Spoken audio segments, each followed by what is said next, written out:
Hey guys, welcome to Plumbing with Tim. Today I'm just going to take a few short moments and show you a couple things that may help you out with your lavatory or your kitchen faucet when it comes to water pressure and the lack thereof. Now, as everybody knows, your faucet, whether it be the lavatory or your kitchen faucet, or even a laundry tub sink faucet combination, usually, and almost all of them, come with some sort of an aerator attached to the tip of that.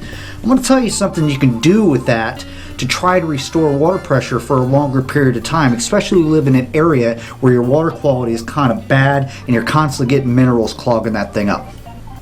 So today I have three different aerators. They're very much alike. These are almost similar, and one that's just a little bit different. I'm going to go ahead and I'm going to show you the difference between these and what components that are up inside of here that cause the water to slow down, and what you can do about that to keep water flow going longer. Now, if you look at these two aerators, you see they look almost exactly alike. See that? The difference between these two is this is made with inside threading. See that? This one here, let's go ahead and get that piece out of there, comes with inside as well as outside threading, so this is more of a universal aerator. Okay, same kind of design. And this little guy right here, it just has a couple little different components in there. So we're going to go ahead and we're going to take this thing apart, and I'm going to show you what it's made of. Okay, first things first, all little aerators in one way or form have some sort of a rubber gasket. Don't lose that, or else it won't seal properly. So I'm going to take our aerator, and I'm going to flip this around, and we're going to push this end out. Nice and easy. Sometimes you got to kind of finagle it. Be patient with it. It's not rocket science, but some of them come out easier than others.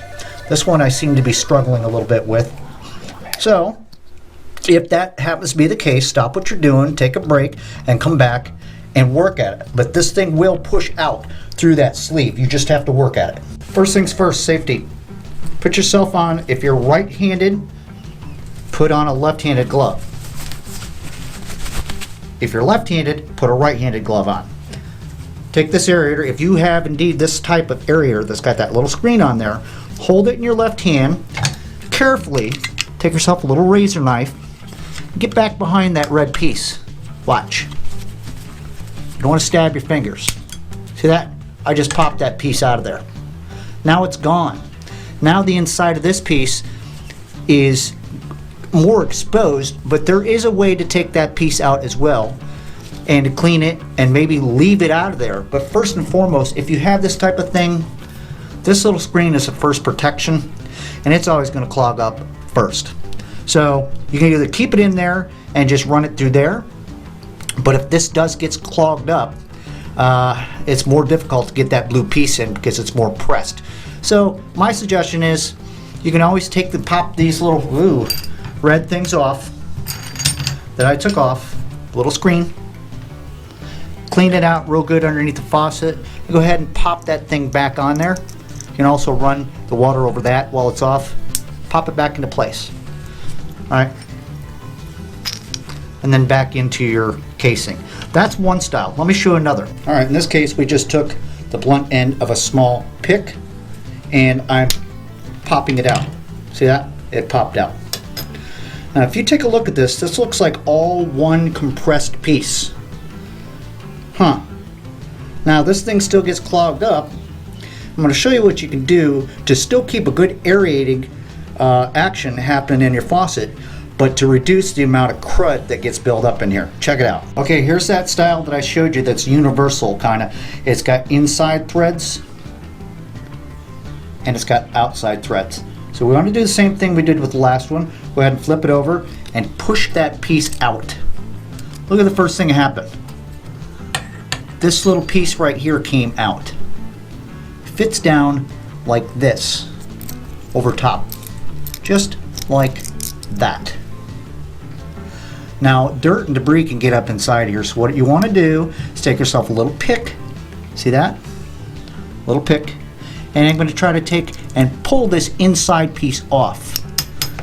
All right, we're going to pull that piece off, but now there is still another piece that's up in there.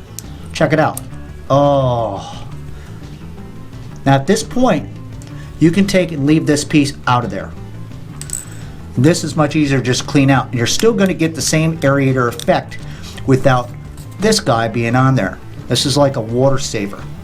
So it's up to you, but I always usually take these off, and then I just go ahead, I get my aerator, and I point it in, down inside, I'll pop it back in there.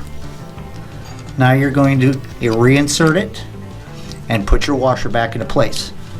You're going to A, get better water pressure, and B, have less risk of the thing getting clogged up because it's got this secondary piece that's sitting inside of there. Very easy, simple little tips and tricks when it comes to these aerators, how to clean them out properly, and even perhaps get yourself a little bit better water flow. So a lot of you guys are going to notice if you have a newer style faucet, you're not going to have sometimes the standard aerator that kind of sits where you can just unscrew it or take a pair of channel locks. You're going to have a newer style faucet that has one that's recessed. See that? At that point, usually if you bought the faucet, it'll come with a little key. It goes right up inside of there that has special teeth that'll lock on there and take that aerator out, because you're not going to get that thing out of there with a pair of channel locks. You don't want to take a screwdriver and a hammer and stuff and beat the thing up. Or you can find out what brand this is and call the factory or go to a local plumbing supply and see if they've got one of those little keys to take that thing out. And there's little components up inside of there as well that you're able to work on, but just be careful because they're a little bit trickier to work on. Like I said, this is going to be just an easy breezy little videos. Hopefully pick a little bit of something up. A lot of you guys know this, they're like, on to the next video. But a lot of you guys don't know that. You don't know that you have little pieces and parts that actually come apart in these aerators that are able for you to work on and clean those things out really good, instead of having to go get another aerator and charge a customer for a part and stuff like that. Well, hey, that's all the time we got for today. I sure appreciate y'all hanging out. Like I said, this is just something very simple. If you're a homeowner, a business owner, a landlord, or even maybe a plumber that's just starting out, some of these things you don't know. A lot of people know, yeah, just take the aerator off, clean the thing, but there are different components that are inside of aerators these days as well, especially with the EPA years ago passing the Water Conservation Act. There's little things you can take out of there that will still retain the quality of flow you have in your faucet, but not have as much restriction. That way you can have better flow and more chance for those little tiny particles of grit to go on down the drain instead of clogging up your day. Thank you so much. If you have any questions or comments, leave them down below. Don't forget to share it with a friend. Give me a thumbs up, and don't forget to subscribe. Till next time, it's been Plumbing with Tim. Keep plumbing.